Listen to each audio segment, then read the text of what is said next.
Hey everyone, it's Katia Dean. I'm a co-founder of Katia Life LLC. A little bit about me. I have an undergrad degree in electronic engineering technology, and I also have a master's in cybersecurity technology. I'm currently a systems engineer for Innovation LLC. When I'm not working my 9 to 5, I am a cybersecurity technical resume writer. I am very passionate about improving the cybersecurity workforce, and I actually created my first ebook that's called The Struggle is Real, a blueprint into the cybersecurity discipline that will launch May the 27th. And a little bit about that book is that I actually share with you all my journey of finding employment during the government shutdown and actually being unemployed for 9 months. I make sure that I discuss in the book what cybersecurity really means. I also share with you the 7 areas of cybersecurity, and I also help you with your job search, making sure that you guys understand that the law of attraction is real in the interviewing process. And I actually share 2 of my most shocking interviews that I had with some tips that I learned along the way. Of course, I couldn't do that on my own. I also had a mentor, and I also share with you all about being a mentor or also being a mentee. As we saw in the panel discussion today, that everyone has a different background into getting into cybersecurity.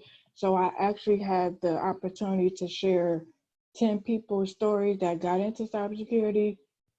And it wouldn't be right if I didn't have some daily affirmations in my book. So be on the lookout for that. So let's get to job searching. When I did my job searching, I actually had a plan of attack that I share in some of my blogs. So my strategy was, one, to focus on the industry.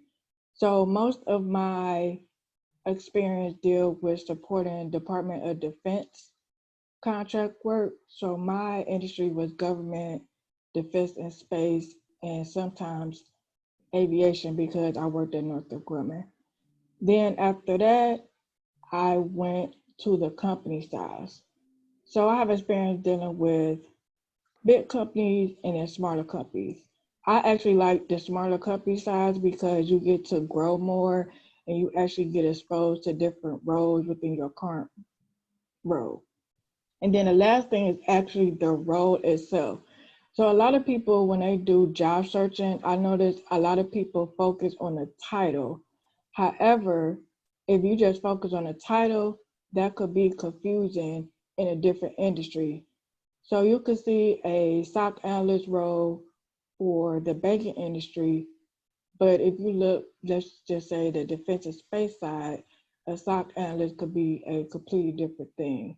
So you just want to make sure that in your job search that you actually look at the day-to-day tasks that you would be doing each day. And I'm actually going to do 2 live demonstrations to give you all an example of what's going on.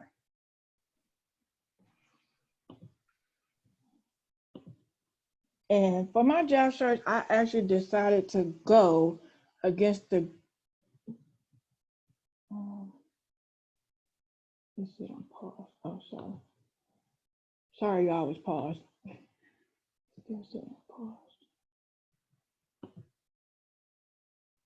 Hold on, I have a technical difficulties.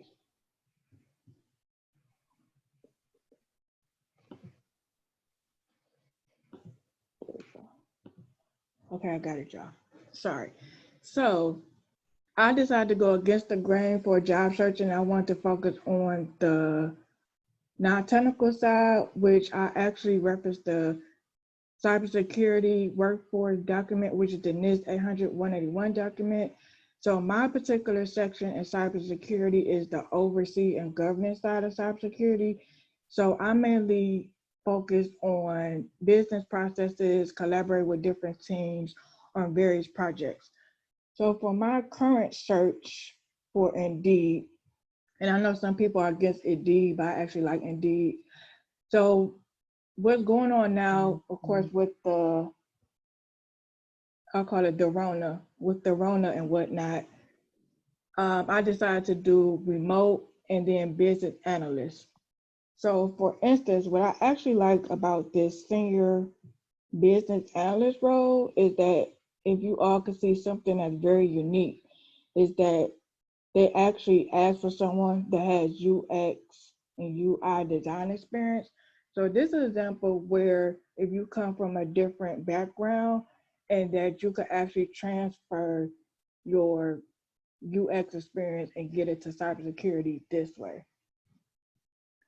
And another example for this, as you know, in the DMV area, most of these jobs, we always need to have security clearances and all that stuff. But for this particular role, and if you look at any other job descriptions, if you see something that says obtain a DHS EOD clearance, or it might say obtain a security clearance, I highly recommend that you apply for these type of roles, because this just means that the company will actually put you in through the process for a security clearance versus finding jobs where you need to have a clearance.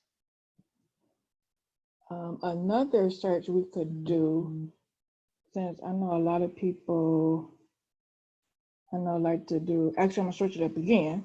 We're gonna do technical writer. So a technical writer is also on the non-technical side. So this is good if you maybe majored in English, communications, or you like to write. So technical writing actually falls under the oversee and governance side, and you could actually help with policy as well, because they need people with technical writing skills. So make sure y'all check out a technical writing role, and let's see what this technical writer one position is about.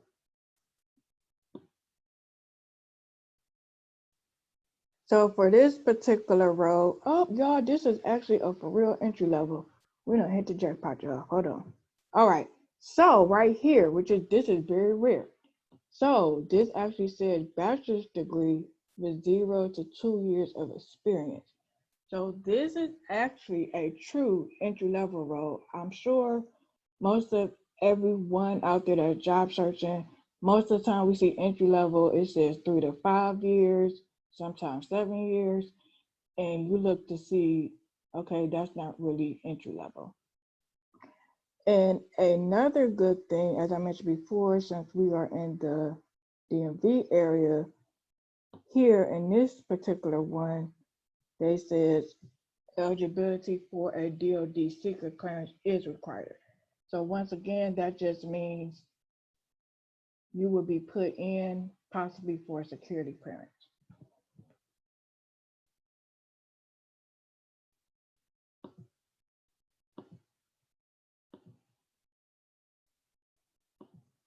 And then let me get back to my presentation.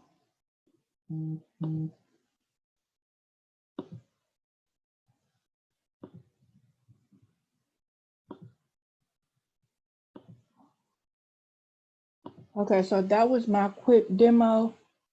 On to resume tips. I do resumes all the time, from entry level all the way up into senior level.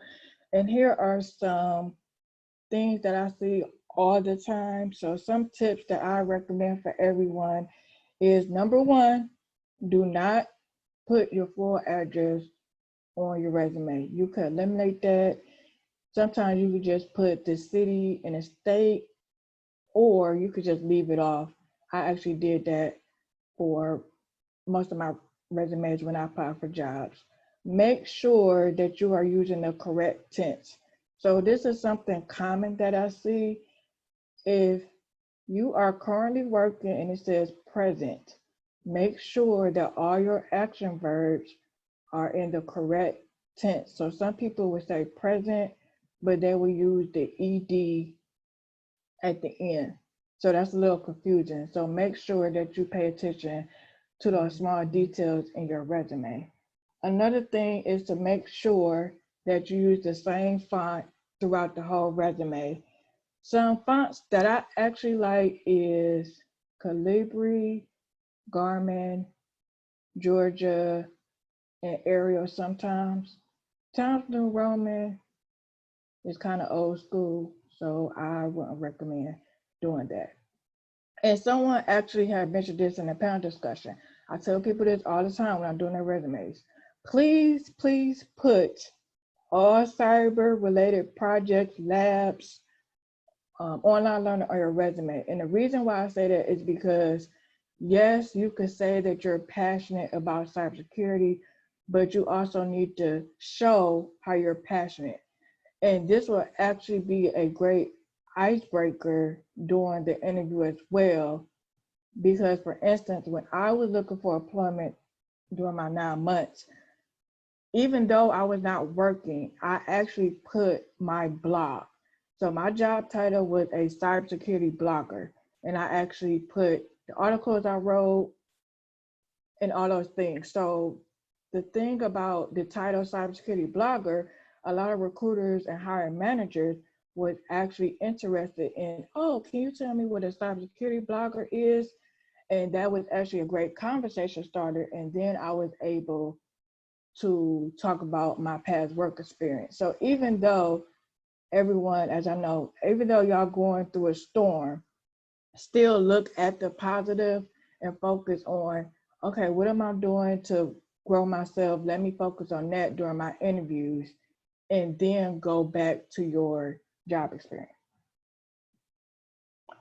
And I wanted to show y'all, because I do resumes all the time, but I wanted to show y'all one of my clients' resumes that I'm actually so proud of him still. So this was a client that I had. He was a college student and he only had his college experience. So I told him that during this time, cloud is very important. So he came to me, he said, hey, Katia, I'm thinking about doing a Security Plus, and I know I'm probably gonna ruffle some people's feathers, but I'm gonna be truthful.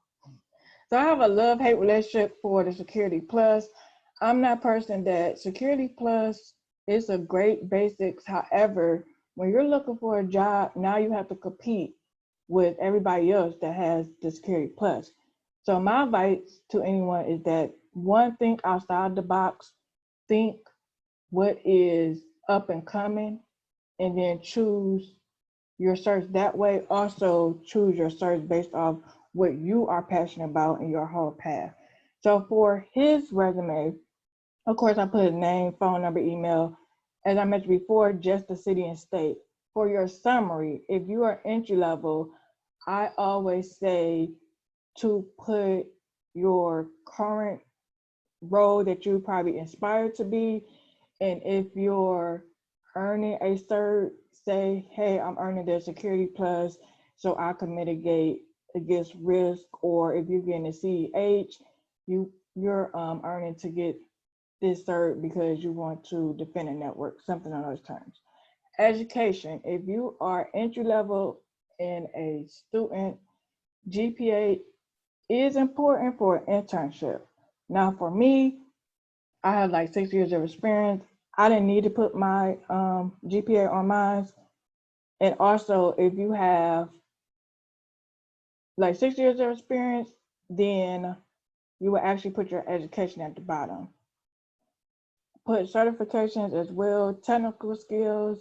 I'm a person, when I do a resume, I only put the technical skills that you know. The reason why I do that is because, yes, you could put as many keywords you want to get through the ATS system, but if you cannot explain a certain skill that you listed on your resume, then you're going to set yourself up during an interview because you can't explain that. So I recommend to only put skills that you actually know and that you could speak to. As I told you guys before, I put his school experience. So he has some labs that he did. So I put he's a student and I named the type of project that he did. And I also described just in 4 bullet points what he did in that project. He also told me that, hey, Katia, I did some AWS projects on my own. Can I add that on there? And I'm like, sure, because that's experience. You can speak to it. So for that, I put the title as a researcher. For resumes, there is a lot going back and forth. Should it be 1 page? Should it be 2 page? From my experience in doing various resumes in different industries, from my experience, if you are going, I say the government route, our resumes are a little bit more detailed and a lot more pages because of the requirements of certain contracts. So sometimes they want more detail. If you're going on the, I call it the commercial side, then sometimes short, straight to the point, but very impactful sentences are good. So entry level, tops, most everybody's like 1 page. If you have like 3 to 5 years, depending on how long you've been at the job, I think I get those like around 2 to 3 pages. And because I love my people, I decided to share some of my client reviews. Christina, if you're out there, hey girl. I'm really proud of Christina because she was one of my clients that was in Cali, and I actually helped her with her resume, and we actually walked through the negotiation process to make sure that she didn't get lowballed with her salary. And as some of you might not know, that a lot of us don't negotiate our salary. So it's very important to negotiate your salary. You do not have to settle for what the recruiter is telling you or what the hiring manager is telling you. I actually negotiated my salary 3 times last year. So I'm basically a negotiation guru at this point in time. So make sure y'all reach out to me if y'all have any questions about salary negotiation. And to get in contact with me for any cybersecurity technical resumes or career services, you could book me at my website, follow me on Twitter. If you connect with me on LinkedIn, please add a note because I have like 18 million people. And my book is coming out May the 27th, so make sure that you all are watching my LinkedIn for that. And I'm going to stop sharing my screen and ask some of y'all questions as well.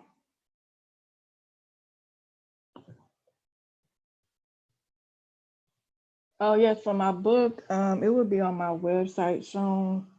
I'm just in the midst of doing the marketing for that.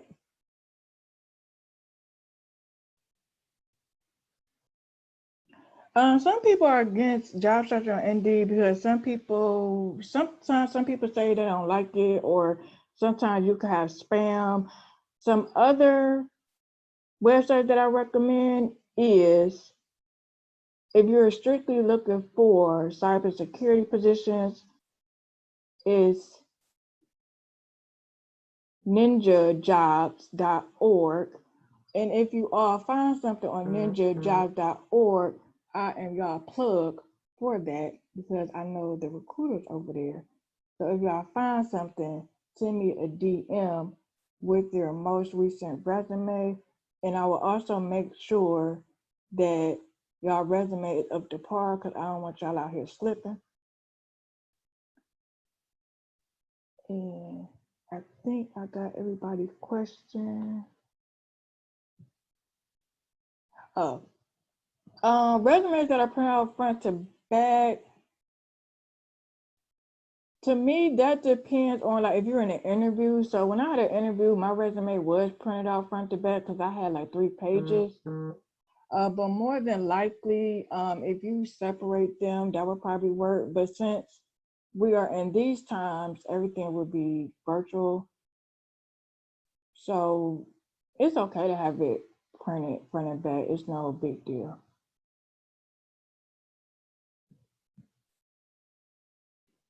And I am done with my speaking, y'all. And I will leave all my contact information in the chat as well.